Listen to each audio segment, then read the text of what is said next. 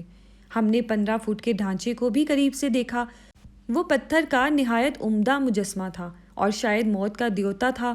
ہم کچھ دیر اس میز کے پاس کھڑے رہے جس کے ارد گرد کوکوانوں کے 27 مردہ بادشاہ بیٹھے تھے اور پرلے سرے پر موت کا دیوتا نیزہ تھامے پہرے دے رہا تھا۔ ہم خاموش کھڑے تھے اور گگول میز کے گرد چکر کاٹ رہی تھی۔ وہ رک کر کبھی توالا سے اور کبھی کسی اور بادشاہ سے اس طرح بات کرتی جیسے وہ سب زندہ ہو۔ آخر میں نے کہا، گگول اب ہمیں خزانے تک لے چل۔ گگول نے کہا، تم لوگوں کو ڈر نہیں لگ رہا؟ میں نے جواب دیا، نہیں، جلدی کرو، ہمارے پاس وقت کم ہے۔ یہ سن کر گگول ہنسی اور موت کے مجسمے کے پیچھے جا کھڑی ہوئی۔ ادھر آؤ، یہ رہا دروازہ، لو یہ مٹی کا دیا جلا کر دیکھو۔ یہ وہی مٹی کا دیا تھا جو گگول نے پہلی سرنگ میں داخل ہونے سے پہلے جلایا تھا اور بڑے غار میں پہنچ کر بجھا دیا تھا کیونکہ وہاں روشنی تھی۔ خوش قسمتی سے میری ماچس میں چند تیلیاں ابھی باقی تھی۔ میں نے دیا جلایا تو کیا دیکھتے ہیں کہ دروازہ وغیرہ کچھ بھی نہیں، پتھر کی دیوار ہے۔ یہ کیا مذاق ہے؟ میں نے بگڑ کر پوچھا۔ جنہیں لالچ نے اندھا کر دیا ہو ان کو کچھ سجائی نہیں دیتا۔ اچھا بھلا دروازہ تمہارے سامنے ہے، آنکھیں کھول کر دیکھو، گگول نے کہا۔ ہم نے دوبارہ غور سے دیکھا تو پتہ چلا کہ پتھر کی پوری سل جس کا وزن 20-25 ٹن ہوگا آہستہ آہستہ اوپر اٹھ رہی تھی۔ 2-3 منٹ بعد ایک 5 فٹ چوڑا اور 10 فٹ اونچا دروازہ ہمارے سامنے تھا۔ ہمیں ٹھیک اندازہ نہ ہو سکا کہ پتھر کی سیل کیسے اوپر اٹھ گئی۔ شاید مردہ بادشاہوں کے کمرے میں کوئی کل یا ہتھا تھا جسے گگول نے آنکھ بچا کر دبا دیا تھا۔ سلیمانی خزانے کا دروازہ چوپٹ کھلا پڑا تھا۔ میرا دل زور زور سے دھڑکنے لگا۔ میں نے سوچا کہ چند منٹوں میں ہم دنیا کے امیر ترین آدمی بن جائیں گے۔ گگول نے کہا، اندر جانے سے پہلے میری کچھ باتیں سن لے۔ یہ تو تجھے معلوم نہیں کہ یہ خزانہ یہاں کس نے جمع کیا ہے، البتہ یہ ہزاروں سال سے جوں کا توں رکھا ہے۔ صرف ایک بار آج سے کئی سو سال پہلے تمہاری طرح ایک گورا کسی ترکیب سے یہاں آنے میں کامیاب ہو گیا تھا، مگر اس کی محنت رائے گاں ہو گئی۔ نہ جانے کیوں وہ اپنا ہیروں سے بھرا چمڑے کا تھیلا یہیں پھینک کر بھاگ گیا۔ ہمارے بادشاہ اس جگہ اس لیے نہیں آتے تھے کہ جو آدمی بھی خزانے کو دیکھے گا وہ 1 مہینے کے اندر مر جائے گا۔ شاید تمہیں پتا ہو وہ گورا بھی کچھ دن بعد مر گیا تھا۔ گگول کی باتیں سن کر میرا خون خشک ہو گیا۔ گگول دیا اٹھا کر یہ کہتی ہوئی دروازے میں داخل ہو گئی، اور اندر آؤ، تمہیں پتا چلے کہ خزانے کو دیکھنے والی کتنی دیر زندہ رہتے ہیں۔ مجھ پر ایسا خوف طاری تھا کہ میں اپنی جگہ سے ہل بھی نہ سکا، لیکن گڈ نے بڑی بے جگری سے آگے بڑھا اور یہ کہتا ہوا گگول کے پیچھے چل دیا کہ میں اس بڑھیا سے ڈرنے والا نہیں۔ گڈ اور فلوتا کے بعد سر ہنری اور سب سے آخر میں اندر گیا۔ دروازہ پار کر کے ہم ایک بڑے سے کمرے میں پہنچ گئے جہاں پتھروں کی بہت سی سلیٹیں کٹی ہوئی رکھی تھیں۔ کمرے کے آخر میں لکڑی کا ایک رنگین دروازہ تھا جس کے دونوں پٹ کھلے ہوئے تھے۔ یہ ہے سلیمانی خزانے کا دروازہ، گگول نے بتایا۔ فلاطہ سلیمانی خزانے کے کمرے میں جانا نہیں چاہتی تھی۔ میں نے کہا، تم یہی انتظار کرو، ہم ابھی آتے ہیں۔ دروازے میں داخل ہوتے ہی سب سے پہلی چیز جو ہمیں نظر آئی وہ چمڑے کا ایک تھیلا تھا جو زمین پر پڑا تھا۔ گگول نے خوش ہو کر کہا، دیکھا، میں نے کہتی تھی کہ یہ تھیلا چھوڑ کر بھاگ گیا تھا۔ گڈ نے تھیلا اٹھا کر دیکھا تو وہ ہیروں سے بھرا ہوا تھا۔ ارے یہی چھوڑ دو اور آگے آؤ، سر ہنری نے مٹی کا دیا گوگال سے لیتے ہوئے کہا۔ اب ہم کمرے کے بیچ میں کھڑے تھے۔ کمرے کی چھت خاصی اونچی تھی لیکن وہ بہت بڑا نہ تھا۔ ایک طرف ہاتھی کے دانتوں کا اس طرح انبار لگا ہوا تھا جیسے لکڑی کے ٹال پر لکڑیاں چنی ہوتی ہوں، لیکن ہمیں ہاتھی دانت سے کوئی دلچسپی نہ تھی۔ کمرے کے دوسرے سرے میں ہمیں ایک دیوار کے ساتھ 10-15 لکڑی کے صندوق نظر آئے۔ وہ رہے ہیرے، میں نے خوش ہو کر کہا۔ ایک باکس کا ڈھکنا ٹوٹا ہوا تھا، ممکن ہے اسے رومیرو نے توڑا ہو۔ میں نے اندر ہاتھ ڈال کر مٹھی بھری اور جب باہر روشنی میں مٹھی کھولی تو میرے ہاتھ میں سونے کے ننھے ننھے ٹکڑے تھے۔ یہ شاید کسی زمانے میں سکے کے طور پر استعمال ہوتے تھے۔ میں نے کہا، یہاں اتنا سونا ہے کہ 7 پشتوں کو کافی ہوگا۔ گڈ بولا، سونا تو خیر ہو، سوال یہ ہے کہ ہیرے کہاں گئے؟ میں نے گگول سے پوچھا تو اس نے کہا، ادھر کونے میں ایک بہت بڑا طاق ہے جس میں پتھر کے 3 صندوق رکھے ہیں، 2 صندوق بند ہیں اور ایک کا ڈھکن کھلا ہوا ہے۔ میں نے کچھ حیران ہو کر دریافت کیا، تم نے پہلے کہا تھا کہ یہ جگہ منحوس ہے اور یہاں کوئی نہیں آتا۔ اگر یہ سچ ہے تو تمہیں کیسے پتا چلا کہ ہیرے کہاں ہیں اور کتنے صندوق میں ہیں؟ گگول نے جواب دیا، میری جادو بھری آنکھوں سے کوئی چیز نہیں چھپی رہ سکتی، مگر تم ان باتوں کو کیا سمجھو؟ میں سمجھ گیا کہ گگول جھوٹ بول رہی ہے۔ میں نے سر ہنری کو بتایا کہ ہیرے فلاں کونے میں ہے۔ وہ دیا لے کر اس طرف گئے اور چند ہی لمحوں بعد ان کی آواز سنائی دی جو حیرت اور خوشی کے مارے بھرا سی گئی تھی۔ یہ دیکھو غضب ہو گیا۔ ہم دوڑ کر اس کے پاس پہنچے۔ وہ ایک بڑے سے تاک کے پاس کھڑے تھے جس میں پتھر کے 3 صندوق رکھے تھے۔ ان میں سے ایک کھلا ہوا تھا۔ سر ہنری نے دیا نیچے کیا تو ہماری آنکھیں چندھیا گئی۔ 3/4 باکس ہیروں سے بھرا ہوا تھا۔ اب ہم دنیا کے امیر ترین آدمی ہیں، میں نے اچھل کر کہا۔ گڈ بھی بہت خوش ہوا اور میرے ہاتھ پر ہاتھ مار کر بولا، ہم ہیرے بیچیں گے اور عیش کریں گے، اپنے تو وارے نیارے ہو گئے۔ سر ہنری نے کہا، کچھ بعد میں کسی وقت ہو لینا، ابھی تو ان ہیروں کو یہاں سے لے جانے کا مسئلہ درپیش ہے۔ ادھر گاگول نے ایک بھیانک کہکا لگایا اور بولی، یہی ہے نا وہ چمکیلے پتھر جن پر تم مرتے ہو، لو اب ان سے خوب کھیلو کودو، ہیرے کھاؤ ہیرے پیو۔ یہ سن کر مجھے ہنسی آ گئی۔ سر ہنری اور گڈ بھی ہنسنے لگے اور سارا کمرہ کہکوں سے گونج اٹھا۔ گاگول بھی ہنس رہی تھی، ایسا لگتا تھا کہ ہم سب پاگل ہو گئے ہیں۔ جب ہنسنے کا دورہ ختم ہوا تو گاگول بولی، باقی دونوں صندوق بھی کھول لو، یہ سب تمہارا ہی تو ہے۔ ہم صندوق کھولنے میں اتنے محو ہوئے کہ ہمیں گاگول کا خیال ہی نہیں رہا۔ ایک صندوق تو لبالب بھرا ہوا تھا، دوسرا 3/4 خالی تھا، مگر اس میں چن چن کر بڑے بڑے ہیرے بھرے ہوئے تھے۔ ان میں تو اربوں روپے کے ہیرے ہیں، سر ہنری بولے۔ ان کے علاوہ کئی من سونا اور سینکڑوں ہاتھی دانت بھی تو ہیں، گڈ نے کہا۔ ہم چپ چاپ کھڑے ہیروں کو دیکھتے رہے، ہمیں اپنی آنکھوں پر یقین ہی نہیں آ رہا تھا۔ یکا یک ساتھ والے کمرے سے فولاتا کی چیخ سنائی دی، ماموں دوڑو، دروازہ بند ہو رہا ہے، بچاؤ مجھے بچاؤ، گاگول نے میرے چاقو مار دیا ہے۔ ہم تینوں بدحواس ہو کر دوسرے کمرے کی طرف دوڑے۔ ہم نے دیکھا کہ پتھر کی سل آہستہ آہستہ نیچے آ رہی ہے اور دروازہ آدھے سے زیادہ بند ہو چکا ہے۔ دروازے کے بیچوں بیچ گاگول کھڑی تھی اور فولاتا اسے باہر جانے سے روک رہی تھی۔ اگر فولاتا اسے پکڑے نہ رہتی تو وہ آسانی سے باہر نکل جاتی، لیکن فولاتا نے اسے بری طرح جکڑا ہوا تھا کہ وہ بیچ میں ہی پھنس گئی۔ پتھر نیچے ہوتا چلا گیا۔ گوگال بڑے دردناک انداز میں چلائی، لیکن اب اسے کون بچا سکتا تھا۔ پتھر اور نیچے ہوا، کڑ ہڈیوں کے ٹوٹنے کی آواز آئی اور پھر دروازہ بند ہو گیا۔ گاگول بھاری سل کے نیچے پھنس گئی تھی۔ میرا خیال ہے کہ اس واقعے کو 4-5 سیکنڈ سے زیادہ نہ لگے۔ ہم یہ دل دہلا دینے والا منظر دیکھنے میں اتنے محو تھے کہ فولاتا کو بھی بھول گئے۔ اس کے کرہانے کی آواز سن کر ہم نے اس کی طرف دیکھا، وہ خون میں نہائی ہوئی فرش پر پڑی تھی۔ گاگول نے اس کو بری طرح زخمی کیا تھا اور اب اس کے بچنے کی کوئی امید نہ تھی۔ اس نے بڑی مشکل سے اتنا کہا، ماموں میں جا رہی ہوں، مجھے یاد رکھنا، تم اتنے اچھے ہو ماموں، میں ہمیشہ تمہارے ساتھ رہنا چاہتی تھی۔ میری آنکھوں میں آنسو آ گئے۔ گڈ بھی رونے لگا اور بھرائی ہوئی آواز میں بولا، فولاتا تم مجھے چھوڑ کر کہاں چلی گئی؟ یہ کیسا غضب ہوا؟ سر ہنری، فولاتا مر گئی ہے، سر ہنری نے کہا۔ ٹھیک ہے، پریشان ہونے کی ضرورت نہیں، گڈ نے تاؤ میں آ کر کہا۔ کیا کہا؟ تمہارے خیال میں یہ پریشان ہونے کی بات نہیں؟ سر ہنری نے کہا۔ میرا مطلب ہے کہ اب ہم زیادہ دیر زندہ نہیں رہیں گے، دیکھتے نہیں دروازہ بند ہو چکا ہے۔ ہمیں پہلی دفعہ احساس ہوا کہ ہم زندہ دفن ہو چکے ہیں۔ دروازہ کھولنے اور بند کرنے کا راز صرف گاگول کو معلوم تھا اور وہ مر چکی ہے۔ ہوا یہ تھا کہ جب ہم بے خبر ہو کر ہیرے دیکھ رہے تھے تو گاگول دبے پاؤں نکل کر مردہ بادشاہوں کے کمرے میں چلی گئی اور وہاں اس نے دروازہ بند کرنے کی کل دبا دی۔ پتہ نہیں وہ دوبارہ اس کمرے میں کیوں آئی اور جہاں فولاتا بیٹھی تھی۔ بہرحال فولاتا نے دیکھ لیا کہ دروازہ بند ہونے والا ہے۔ اس نے گاگول کو پکڑ لیا اور ہمیں آواز دی۔ ادھر گاگول نے چاقو مار مار کر اسے زخمی کر دیا۔ اس کے بعد جو کچھ ہوا وہ ہم دیکھ ہی چکے تھے۔ ہم نے سوچا کہ شاید دروازہ بند کرنے اور کھولنے میں کل یہی کہیں ہے۔ ہم نے دروازے کے آس پاس کی ساری جگہ چھان ماری مگر ناکام رہے۔ دروازے کا پتھر اتنا سخت اور اتنا چوڑا تھا کہ ہم تو کیا 1000 آدمی بھی مل کر اسے ہلا نہیں سکتے تھے۔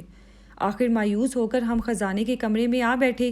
سمجھ میں نہیں آ رہا تھا کہ کیا کریں اور کیا نہ کریں۔ بہت دیر سر جھکائے بیٹھے رہے۔ آخر سر ہنری نے کہا، بڑھیا ٹھیک ہی کہتی تھی، اب ہیرے کھاؤ ہیرے پیو۔ کوارٹر مین ذرا پٹاری ادھر کرنا، دیکھے تو صحیح کتنا پانی اور گوشت ہے اس میں۔ انہوں نے پٹاری کھول کر دیکھی اور بولے، 2-3 دن تک برا بلا گزارا ہو جائے گا اور اس کے بعد ہم سسک سسک کر مر جائیں گے۔ ہم نے تھوڑا سا گوشت کھا کر ایک گھونٹ پانی پیا۔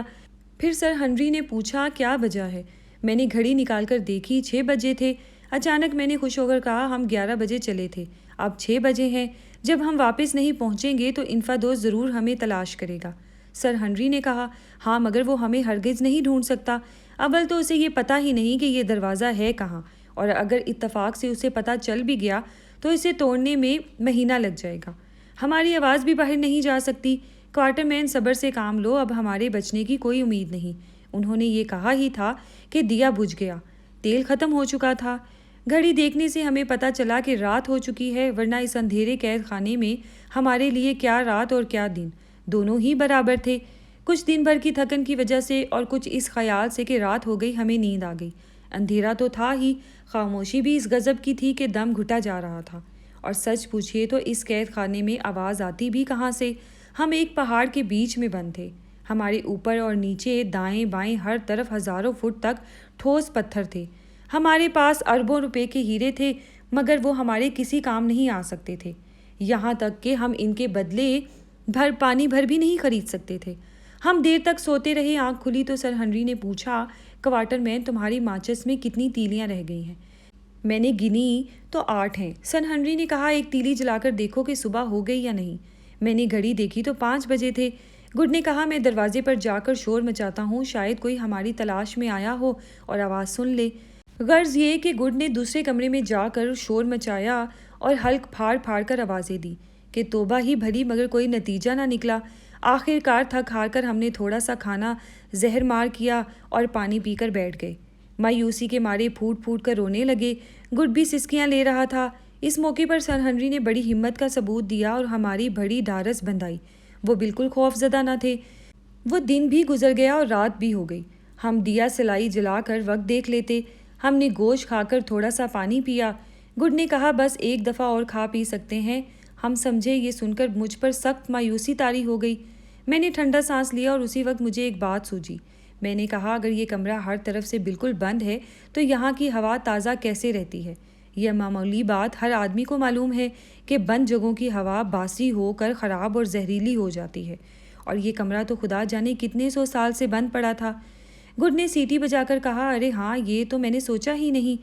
اس کمرے میں ضرور کوئی ایسی جگہ ہے جہاں سے ہوا آتی رہتی ہے۔ اگر ایسا نہ ہوتا تو ہم گاگول کے ساتھ اس کمرے میں قدم بھی نہیں رکھ سکتے۔ یہاں کی بند زہریلی ہوا سے ہمارا دم گھٹ جاتا۔ اس انکشاف سے ہمارا سچ مچ سیر و خون بڑھ گیا تھا۔ ہم نے اس چھپی ہوئی جگہ کی تلاش میں سارا کمرہ چھان مارا۔ اندھیرے میں ہم نے ٹھوکریں بھی کھائیں اور ہمارے سر بھی پھوٹے۔ آخر سر ہنری اور میں بڑبڑاتے ہوئے اپنی جگہ بیٹھ گئے۔ بظاہر کامیابی کا کوئی امکان نہ تھا۔ گڈ البتہ بدستور چھان بین میں لگا ہوا تھا۔ یکایک گڈ نے کانپتی ہوئی آواز میں کہا، میں نے کہا، ذرا دوڑ کر آنا۔ اس کا یہ کہنا تھا کہ ہم جنونوں کی طرح اس کی طرف لپکے۔ گڈ نے کہا، کوارٹر مین یہاں ہاتھ رکھو، کچھ محسوس ہوتا ہے۔ میں نے پتھر پر ہاتھ رکھا تو ہوا آتی محسوس ہوئی۔ جب میں نے گڈ کو بتایا کہ ہوا آ رہی ہے تو اس نے کہا، سنو اور زور سے پتھر پر پاؤں مارو۔ پتھر کے نیچے یقیناً خالی جگہ تھی، کیونکہ عجیب سی کھوکھلی آواز پیدا ہوئی۔ میں نے کانپتے ہاتھوں سے تیلی جلائی۔ وہ جگہ کمرے کے کونے میں تھی، اور سب سے بڑی بات یہ کہ فرش میں پتھر کا گول سا کنڈا موجود تھا۔ اس کا صاف مطلب تھا کہ پتھر کو اٹھایا جا سکتا ہے۔ ایسے کنڈے اس لیے لگائے جاتے ہیں کہ پتھر اٹھانے میں آسانی ہو۔ گڈ نے کنڈے میں ہاتھ ڈال کر زور لگایا، مگر پتھر ٹس سے مس نہ ہوا۔ ہٹو ہٹو، میں نے بے صبری سے کہا۔ میں زور لگاتا ہوں۔ میں نے زور لگایا اور آخر کمر پکڑ کر بیٹھ گیا۔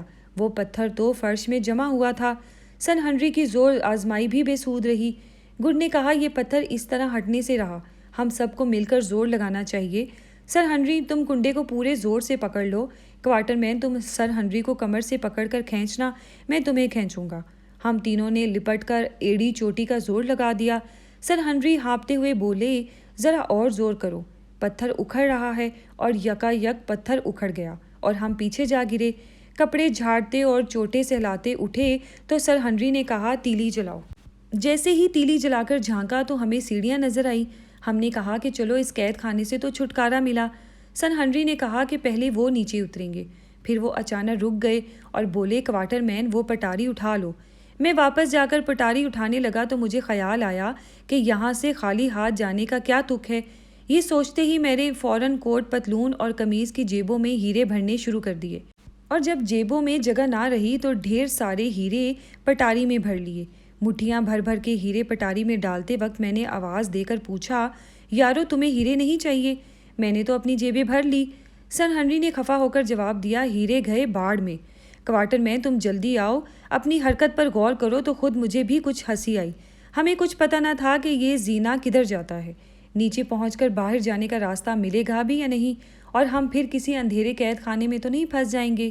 اس کے باوجود میں ڈھیر سارے ہیرے اٹھا لایا۔ انسان بھی عجیب شے ہے۔ سن ہنری نیچے اترنے لگے تو میں نے کہا، ذرا دیکھ کر اترنا، کہیں اچانک کسی کنویں یا کھڈ میں نہ جا گرو۔ سر ہنری بہت احتیاط سے سیڑھیاں اترتے نیچے پہنچ کر انہوں نے آواز دی، چلے آؤ، آگے ایک سرنگ ہے۔ ہم دونوں پھونک پھونک کر قدم رکھتے ہوئے نیچے اترے۔ وہاں پہنچ کر میں نے سن ہنری کے کہنے پر دیا سلائی جلائی۔ پتہ چلا کہ ہم ایک سرنگ میں پہنچ گئے۔ اب سوال یہ پیدا ہوا کہ ہمیں دائیں طرف جانا چاہیے یا بائیں طرف، کیونکہ وہ سرنگ زینے سے شروع نہیں ہوتی تھی اور دونوں سمتوں میں پھیلی ہوئی تھی۔ اس مشکل وقت میں گڈ کو خوب بات سوجی۔ کہنے لگا، تیلی کا شعلہ بائیں طرف کو جھکا ہوا تھا، اس کا مطلب ہے کہ ہوا کا رخ بائیں طرف ہے اور ہمیں دائیں طرف جانا چاہیے۔ یہ بات اتنی معقول تھی کہ ہمیں فوراً دائیں جانب چل پڑے۔ یہ سمجھنا غلطی ہوگی کہ ہم سرنگ میں مٹر گشت کرتے چلے جا رہے تھے۔ ایک تو گپ اندھیرا، دوسرے یہ ڈر کہ کہیں راستے میں کوئی کنواں یا زینہ نہ آ جائے اور ہم میں سے کوئی دھڑام سے نیچے نہ جا پڑے۔ در حقیقت ہم دیواروں کو ٹٹولتے اور ڈر ڈر کر قدم بڑھاتے ہوئے چیونٹی کی چال چل رہے تھے۔ ہم میں اور اندھوں میں کچھ فرق نہ تھا۔ 15 منٹ بعد سرنگ میں ایک موڑ آیا۔ 100 گز آگے جا کر ہمیں پھر مڑنا تھا۔ غرض کہ ہم گھنٹوں اسی طرح چکر کھاتے اس سرنگ میں پھرتے رہے۔ ایسا معلوم ہوتا تھا جیسے ہم بھول بھلیوں میں پھنس گئے ہوں۔ ہمیں کچھ خبر نہ تھی کہ ہم کہاں اور کدھر جا رہے ہیں۔ تھک ہار کر ہم ایک جگہ سستانے بیٹھ گئے۔ اب ہم پر مایوسی غالب آتی جا رہی تھی اور یہ یقین ہوتا چلا جا رہا تھا کہ ہمارے بچنے کا کوئی امکان نہیں۔ اسی طرح سرنگ میں پھرتے پھرتے مر جائیں گے اور کسی کو قیامت تک پتہ نہیں چلے گا کہ ہمارا کیا انجام ہوا۔ اس سرنگ کی تاریخی خاموشی اور گرمی بیان سے باہر ہے۔ ہم نے کچھ دیر سستا کر بچا کچا گوشت کھایا اور پانی پیا۔ سن ہنری بولے، لو بھئی، کھانا پانی تو ختم ہو گیا، اب خدا کے حوالے۔ کھا پی کر ہم دوبارہ اٹھ کھڑے ہوئے اور آگے بڑھے۔ ابھی ہم 100 گز ہی گئے ہوں گے کہ مجھے ایک محسوس ہوا کہ میرے کانوں میں کوئی مدھم سی آواز آ رہی ہے۔ میں نے کان لگا کر سنا، مگر کچھ اندازہ نہ ہو سکا کہ وہ کس چیز کی آواز ہے۔ میں نے سر ہنری اور گڈ سے سننے کو کہا۔ چند قدم آگے جا کر گڈ بولا، یہ تو پانی بہنے کا شور ہے۔ یہ خوشخبری سن کر ہمارا دل باغ باغ ہو گیا، کیونکہ پیاس کے مارے ہماری جان نکلی جا رہی تھی۔ جوں جوں ہم آگے بڑھتے گئے، آواز تیز ہوتی جا رہی تھی اور اس کے متعلق کوئی شبہ نہ رہا کہ وہ زور سے پانی بہنے کا شور تھا۔ غالباً وہ کوئی زمیں دوز ندی تھی۔ ہم آہستہ آہستہ اس کے بالکل قریب پہنچ گئے۔ گڈ آگے آگے تھا۔ سن ہنری نے کہا، گڈ ذرا دیکھ بھال کر قدم۔ انہوں نے اپنی بات ختم بھی نہیں کی تھی کہ گڑپ لے کے کوئی پانی میں گرا اور چھینٹے اڑ کر ہم پر پڑے۔ سن ہنری نے کہا، کوارٹر مین، تیلی جلاؤ۔ گڈ، تم کہاں ہو؟ پہلے ایک ایسی آواز آئی جیسے کوئی غرارے کر رہا ہو۔ پھر گڈ نے کہا، میں یہاں ہوں۔ دیا سلائی کی روشنی میں پتہ چلا کہ وہ کنارے سے 2 گز دور ایک پتھر سے چمٹا ہوا ہے جو ندی کے بیچ میں تھا۔ پانی بڑے زور شور سے بہہ رہا تھا اور ندی کافی چوڑی معلوم ہوئی تھی۔ بہرحال گڈ نے پتھر سے ہماری طرف چھلانگ لگائی اور سر ہنری نے ہاتھ بڑھا کر اسے کنارے پر گھسیٹ لیا۔ جب گڈ کی جان میں جان آئی اور ہم سب ڈٹ کر پانی پیا اور منہ ہاتھ دھو چکے تو یہ فکر دامن گھیر ہوئی کہ کیا کرنا چاہیے۔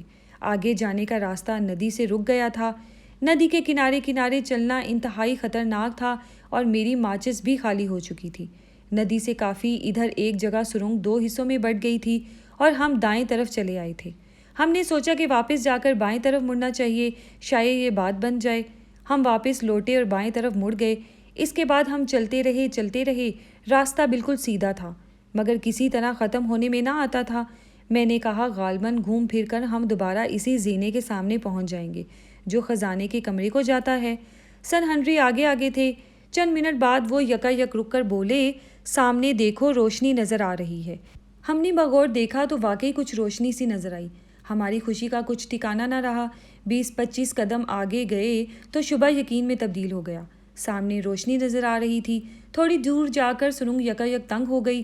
دیواروں کو ہاتھ لگا کر دیکھا تو پتہ چلا کہ پتھر کی سرنگ ختم ہو چکی ہے اور یہ تنگ راستہ ایک طرح کا بٹ ہے جو سرنگ کے منہ پر جمی ہوئی مٹی میں بنا ہوا تھا۔ بٹ تنگ ضرور تھا لیکن اتنا بھی نہیں کہ ہم گزر ہی نہ سکیں۔ کسی نہ کسی طرح پھنسا کر گھسیٹتے پار ہو ہی گئے۔ باہر پہنچے ہی ہم گھاس پر لیٹ گئے اور ہم نے کئی دن بعد پہلی بار آزادی سے سانس لیا۔ ہماری خوشی اور اطمینان کا صرف وہی لوگ صحیح طور پر اندازہ لگا سکتے ہیں جو خود کبھی موت کے چنگل سے پھنسنے کے بعد خوش قسمتی سے بچ نکلے ہوں۔ صبح ہونے کی تھی۔ آسمان پر چند ایک بڑے بڑے تارے ٹمٹما رہے تھے۔ ٹھنڈی ٹھنڈی ہوا چل رہی تھی۔ ہم نے اپنے کپڑے جھاڑے اور سلیمانی سڑک کی راہ لی۔ کچھ ہی دور گئے کہ ہمیں ایک طرف جانب آگ جلتی نظر آئی جس کے گرد کئی آدمی بیٹھے تھے۔ ہمیں آتا دیکھ کر وہ کھڑے ہو گئے اور پھر یکا یک ادھر ادھر بھاگنے لگے۔ صرف ایک آدمی اپنی جگہ کھڑا رہا۔ ہم نے غور سے دیکھا تو وہ انفدوس تھا۔ ہم اس کی طرف بڑھے تو وہ ہاتھوں سے آنکھیں ڈھانپ کر گھٹنوں کے بل بیٹھ گیا۔ ہم نے کہا، انفدوس ڈرو نہیں، ہم زندہ ہیں، تم ہمیں بھوت پریت نہ سمجھو۔ ہماری جانی پہچانی آواز سن کر اس کی ڈھارس بندھی۔ وہ دوڑ کر ہماری طرف آیا اور سر ہنری سے لپٹ کر رونے لگا۔ ہماری آنکھوں میں بھی آنسو آ گئے۔ انفدوس نے کہا، مجھے یقین نہیں آتا بھلا مردوں کے پاس سے بھی کوئی زندہ بچ کر آیا ہے۔ 2-3 دن سستانے کے بعد ہم نے خزانے کے کمرے کا راستہ تلاش کرنے کی دوبارہ کوشش کی۔ پہلے ہم نے بھٹ ڈھونڈا جس کے راستے باہر آئے تھے، مگر اس اثنا میں ایک دفعہ موسلا دھار بارش ہو چکی تھی اور ہمارے قدموں کے نشان مٹ چکے تھے۔ دوسرا یہ کہ اس علاقے میں جنگلی جانوروں کے اتنے بھٹ تھے کہ اٹکل سے بھی پتہ نہ چل سکتا تھا کہ ہم کس راستے سے باہر آئے تھے۔ اس طرح سے ناکام ہونے کے بعد ہم دوبارہ طلسمی غار سے گزر کر مردہ بادشاہوں کے تہہ خانے میں گئے اور اس گول کا پتہ چلانا چاہا جس سے دروازہ کھلتا اور بند ہوتا تھا۔ یہاں بھی ہمیں ناکامی کا منہ دیکھنا پڑا۔ بہرحال ہمارے یا کم از کم میرے پاس چند ہیرے موجود تھے۔ میری جیبیں اور پٹاری ہیروں سے بھری ہوئی تھی، اس لیے ہماری مہم کو ناکام نہیں کہا جا سکتا۔ اس جان جوکھوں کی مہم کا سر ہنری پر بظاہر کوئی اثر نہیں ہوا تھا، البتہ میرے بال چند ہی دن میں پہلے سے زیادہ سفید ہو گئے تھے اور گڈ بھی جو اکثر فولاتا کو یاد کرتا تھا پہلی سی شوخی نہیں رہی تھی۔ ان پہاڑوں پر ہمارا قیام بے سود تھا اور ہم نے لو کی راہ لی جہاں اگنوسی ہمیں صحیح سلامت واپس آتا دیکھ کر بے حد خوش ہوا۔ ہمارا قصہ سن کر اس کی حیرت کی کوئی انتہا نہ رہی۔ لو میں کوئی آدمی ایسا نہ تھا جس نے گگول کے پتھر تلے دب کے مرنے کی خبر پر خوشی کا اظہار نہ کیا ہو۔ وہ سچ مچ بہت خطرناک اور ظالم عورت تھی۔ چند دن تک ہم نے زندہ بچ آنے کی خوشی میں خوب جشن منایا۔ جشن ختم ہونے پر میں نے اگنوسی سے کہا، اب ہم لوگ اپنے وطن واپس جانا چاہتے ہیں۔ خدا کے فضل سے تم پورے ملک کے بادشاہ بن چکے ہو اور ہم یہی چاہتے تھے، زیادہ دن ٹھہرنا اچھا نہیں، ہمیں رخصت دے دو۔ اگنوسی یہ سن کر چپ ہو گیا۔ کچھ دیر خاموش رہ کر اس نے کہا، دوستو تم نے تو میرا دل توڑ دیا۔ تم مجھے چھوڑ کر کیوں جانا چاہتے ہو؟ بھلا یہاں کس چیز کی کمی ہے؟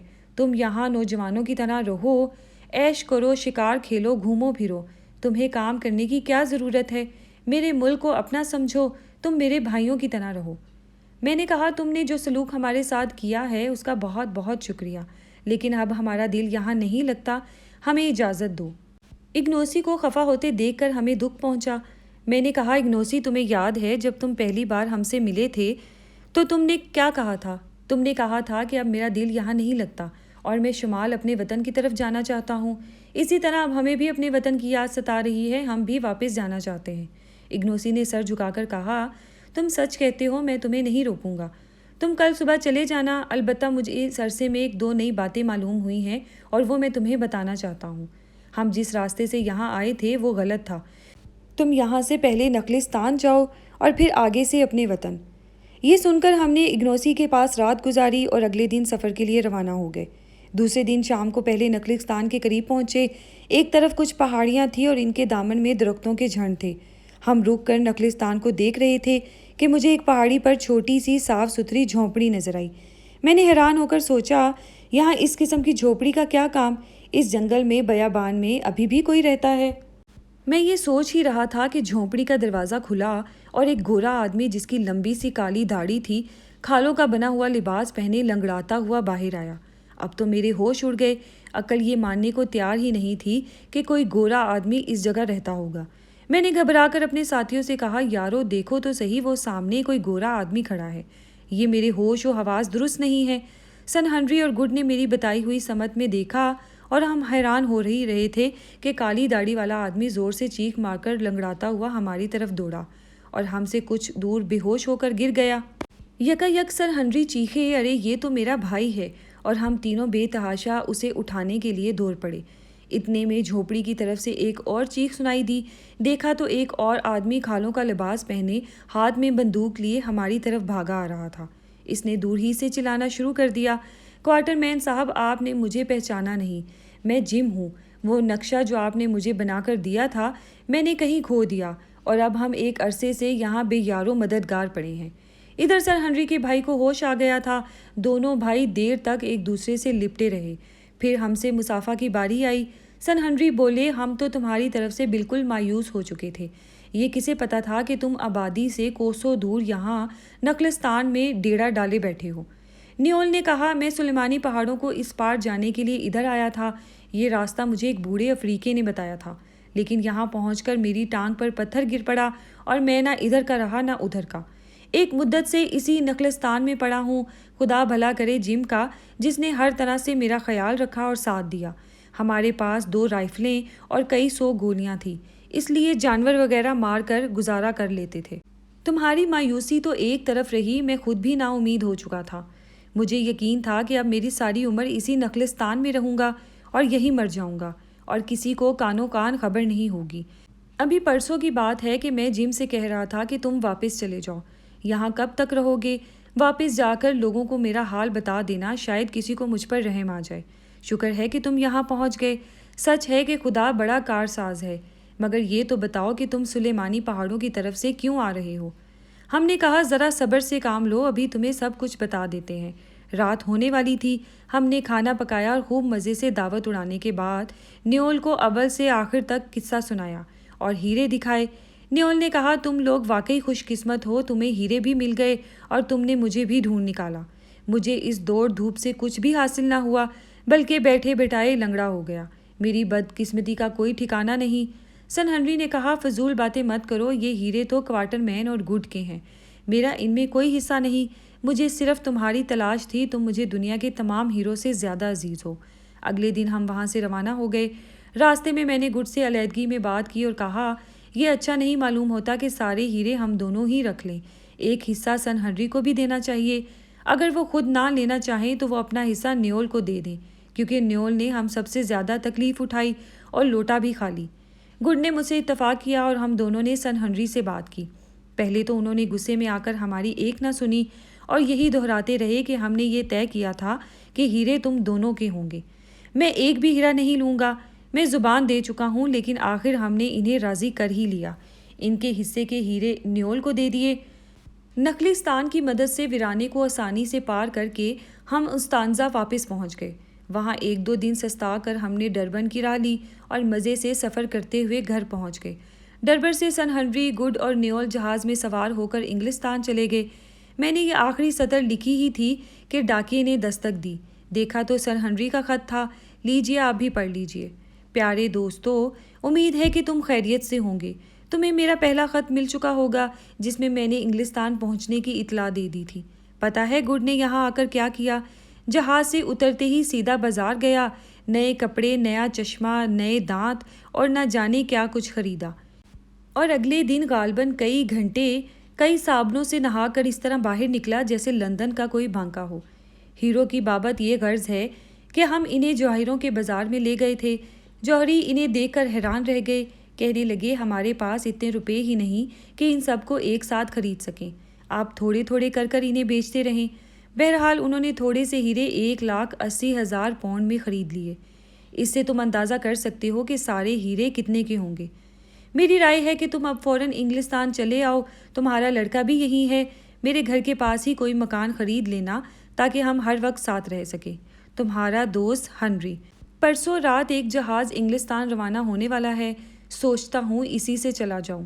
اپنے بیٹے سن ہنری اور گڈ سے ملنے کو بہت جی چاہ رہا ہے۔